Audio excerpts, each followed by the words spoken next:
路跟暴力战，再给路越老铁战，再给高铁故事路，来龙渡你记信仰，撒旦掌了长青党，人力炸决你冷。路那么薄，只有个血配，活成第二节，孤独只皮狗，你只只牛，孤。Likey. Nhẹ nhẹ nè, cha nè ho là chỉ hơi lưu tia, đã bê một chiếc cửa mùa đường đường. Ôn đầm lao thiệt xa rung rào, rong tia rong kia họ cứ lưu xìa. Có rung rào vì cho khó con gì lu, ô hô tu nên gì xia, chạy vô xa tàu qua của tu.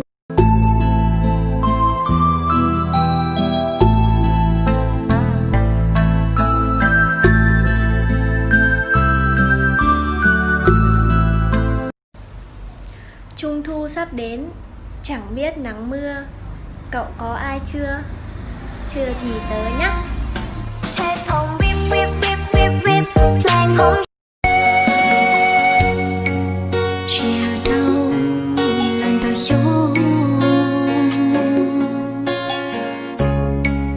cụ trò tua cho thật thơ của Likey.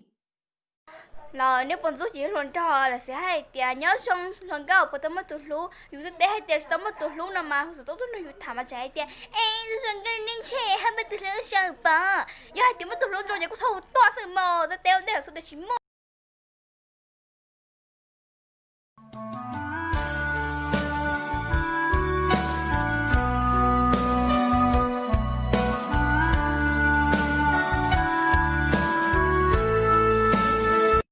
Hơi có ba hai tia cú à hai tia cú à lúc có chắc là liệu 在一瞬间，有100万个可能，该向前走，或者继续。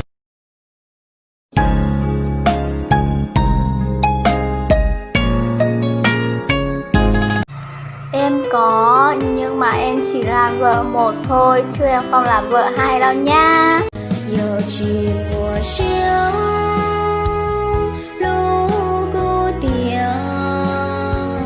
，cha có hồn chiếu đó cô lụp lờ.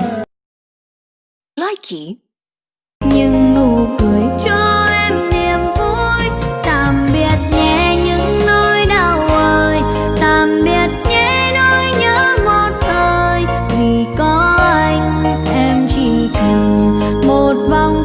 Hạnh phúc một ngày sẽ đến, anh vững tin vào điều ấy, vì bên anh rất ấm áp đôi vòng tay. Chồng ơi, Gì đấy? trong Messenger của anh ấy có bao nhiêu công chúa?